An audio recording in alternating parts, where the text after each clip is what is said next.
சர்வதேச போதைப் பொருள் கடத்தலில் ஈடுபட்ட முன்னாள் திமுக நிர்வாகியான ஜாஃபர் சாதிக்கின் 55 கோடி ரூபாய் சொத்துக்கள் பறிமுதல். ஜாஃபர் சாதிக்கிற்கு சொந்தமான ஜாகுவார், மெர்சிடஸ் போன்ற 7 உயர் ரக சொகுசு கார்களை பறிமுதல் செய்து அமலாக்கத்துறை நடவடிக்கை. மதுரை ஆவின் நிறுவன முறைகேடுகளை வீடியோவாக வெளியிட்ட ஆவின் ஊழியர் தற்காலிக பணி நீக்கம் செய்யப்பட்டதற்கு அதிமுக பொதுச் செயலாளர் எடப்பாடி கே பழனிசாமி கண்டனம்.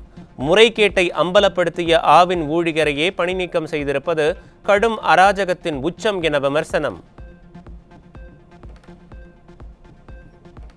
விடியா திமுக அரசின் 40 மாத கால ஆட்சியில் ஆவின் நிறுவனம் படுபாதாளத்திற்கு சென்றுள்ளதாக அதிமுக பொதுச் செயலாளர் குற்றச்சாட்டு. மிக அத்தியாவசிய பொருளான பால் வழங்கும் பொது நிறுவனமான ஆவினில் கலப்படம் என்பது ஒருபோதும் ஏற்றுக்கொள்ள முடியாதது எனவும் காட்டம். விடிய ஆட்சியின் தவறுகளை சுட்டிக்காட்டுபவர்களை ஒடுக்குவதில் மட்டும் சர்வாதிகாரியாக இருப்பது கடும் கண்டனத்திற்குரியது. உடனடியாக தவறை சுட்டிக்காட்டிய நிறுவன ஊழியரை மீண்டும் பணி அமர்த்தவும், தவறு இழைத்தவர்கள் மீது கடும் நடவடிக்கை எடுக்கவும் விடியா திமுக அரசுக்கு அதிமுக பொதுச் செயலாளர் வலியுறுத்தல். ஆட்சிக்கு வந்து 40 மாதங்கள் ஆகியும் காலியாக உள்ள மருத்துவ பணியிடங்களை முழுமையாக நிரப்பாத விடியா திமுக அரசுக்கு அதிமுக பொதுச் செயலாளர் எடப்பாடி கே பழனிசாமி கடும் கண்டனம். காலியாக உள்ள மருத்துவர்கள், செவிலியர்கள், மருத்துவ பணியாளர் பணியிடங்களை போர்க்கால அடிப்படையில் நிரப்ப விடியா அரசுக்கு வலியுறுத்தல். 2012ஆம் ஆண்டு புரட்சித் தலைவி ஜெயலலிதா தொடங்கிய மருத்துவ பணியாளர் தேர்வு வாரியத்தின் மூலம் 31,250 மருத்துவ பணியாளர்கள் பணியமர்த்தப்பட்டதாக அதிமுக பொதுச் செயலாளர் பெருமிதம். 10 ஆண்டுகால கழக ஆட்சியில் 254 புதிய ஆரம்ப சுகாதார நிலையங்கள் தோற்றுவிக்கப்பட்டதோடு 165 ஆரம்ப சுகாதார நிலையங்கள் தரம் உயர்த்தப்பட்டதை சுட்டிக்காட்டிய கழக பொதுச் செயலாளர்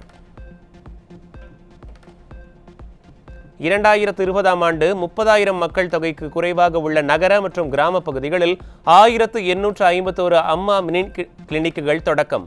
விடியா திமுக அரசு 2021இல் ஆட்சி பொறுப்பேற்றவுடன் அம்மா மினி கிளினிக்குகளை மூடியதுடன் சுமார் 1850 மருத்துவர்களையும் வீட்டிற்கு அனுப்பியதாக அதிமுக பொதுச் செயலாளர் குற்றச்சாட்டு. கப்பலோட்டிய தமிழர் வ.உ. சிதம்பரனாரின் 153வது பிறந்த நாளையொட்டி வ.உ.சி. திருவுருவ படத்திற்கு அதிமுக சார்பில் மரியாதை. அதிமுக சார்பில் கழக அமைப்பு செயலாளரும் முன்னாள் அமைச்சருமான டி. ஜெயக்குமார் வ.உ.சி. திருவுருவ படத்திற்கு மலர் தூவி மரியாதை செலுத்தினார். வ.உ. சிதம்பரனாரின் 153வது பிறந்த நாளை முன்னிட்டு தூத்துக்குடி மாவட்டம் ஒட்டப்பிடாரத்தில் வ.உ.சி. நினைவு இல்லத்தில் அதிமுக சார்பில் மரியாதை. வ.உ.சி. திருவுருவ சிலைக்கு அதிமுக சார்பில் முன்னாள் அமைச்சர்கள் தளவாய் சுந்தரம் உள்ளிட்டோர் மலர் தூவி மரியாதை செலுத்தினர். விடிய ஆட்சியில் செயலற்ற நிர்வாகத்தால் 3 கட்ட கவுன்சிலிங்கிற்கு பின்னரும் பொறியியல் கல்லூரிகளில் 35% இடங்கள் காலியாக இருக்கும் அவலம். 3 முறை கவுன்சிலிங் நடத்திய போதும் மாணவர்களிடையே ஆர்வம் இல்லாததால் 65% இடங்கள் மட்டும் பூர்த்தியானதால் பேந்த மொழிக்கும் கல்லூரி நிர்வாகங்கள். தமிழக பொறியியல் கல்லூரிகளில் 54,000 மாணவர் சேர்க்கை இடங்கள் நிரப்பப்படாமல் காலியாக உள்ள அவலம். 90% பொறியியல் கல்லூரிகளுக்கு துணைவேந்தர்கள் நியமிக்காதது, போலி பேராசிரியர்கள் போன்ற பல்வேறு காரணங்களால் பொறியியல் படிப்பில் சேர ஆர்வம் காட்டாத மாணவர்கள். கிருஷ்ணகிரி மாவட்டம் ஊத்தங்கரை அருகே கிராம நிர்வாக அலுவலகத்தில் தந்தை மற்றும் சகோதரியை சகோதரனை வெட்டி கொன்ற கொடூரம். நிலத்தகராறில் இருவரையும் படுகொலை செய்துவிட்டு போலீசில் கொலையாளி சரண். திருச்சியில் விடியா திமுக ஆட்சியில் கொள்ளிடம் ஆற்றில் அமைக்கப்பட்ட தடுப்புச் சுவர் அடித்துச் செல்லப்பட்ட அவலம். முழு விசாரணை நடத்தி சம்பந்தப்பட்டவர்கள் மீது உரிய நடவடிக்கை எடுக்க வலியுறுத்தி அதிமுக சார்பில் மாபெரும் கண்டன ஆர்ப்பாட்டம். வடலூர் வள்ளலார் சத்தியஞான சபைக்கு சொந்தமான 34 ஏக்கர் நிலம் யார் பெயரில் உள்ளது என சென்னை உயர்நீதிமன்றம் கேள்வி. அனைத்து விவரங்களுடன் வரும் 12ஆம் தேதிக்குள் விரிவான அறிக்கை தாக்கல் செய்ய கடலூர் ஆட்சியருக்கு உத்தரவு. திமுக முன்னாள் அமைச்சர் செந்தில் பாலாஜி நீதிமன்ற காவல் செப்டம்பர் 13ஆம் தேதி வரை நீட்டிப்பு. 59வது முறையாக நீட்டித்து சென்னை முதன்மை அமர்வு நீதிமன்றம் உத்தரவு. வங்கிகளின் கடன் பெற்று மோசடி செய்தவர்களுக்கு கிடுக்குப்பிடி போட மத்திய அரசு முடிவு.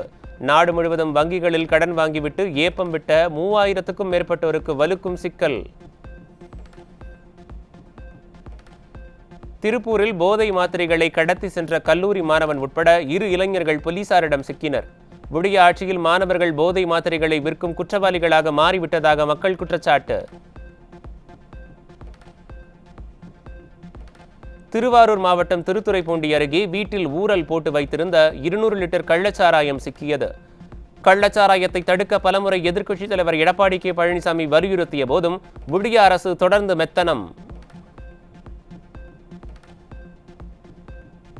கோவை அருகே மாணவியிடம் தகாத வார்த்தைகளால் பேசிய ஆசிரியர் போக்சோவில் சிக்கினார்.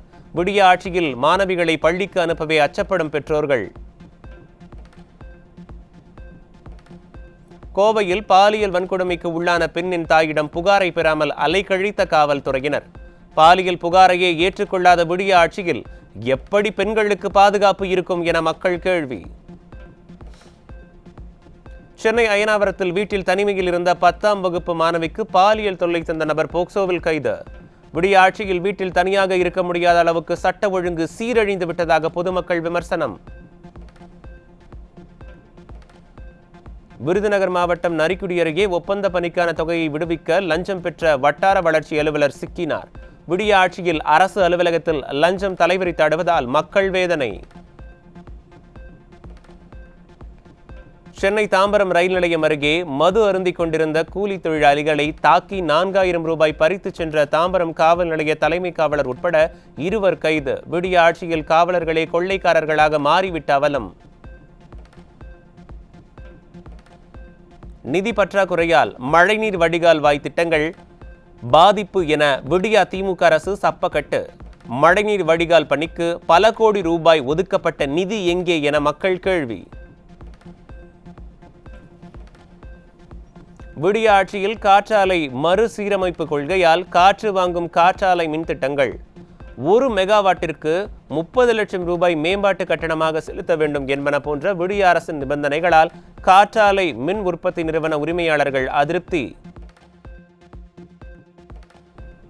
பள்ளி கல்லூரிகளில் நாப்கின் வழங்கும் இயந்திரங்கள் பயன்படாமல் காட்சி பொருளாக இருக்கும் நிலையில் தாமாக முன்வந்து விசாரணைக்கு இழுத்துக்கொண்ட சென்னை உயர்நீதிமன்றம் நாப்கின் இயந்திரம் பயன்படுத்தப்படாமல் இருப்பது பற்றி விடிய அரசுக்கு அதிருப்தி தெரிவித்து வரும் 12ஆம் தேதி விசாரணைக்கு பட்டியலிட பதிவுத்துறைக்கு உத்தரவு.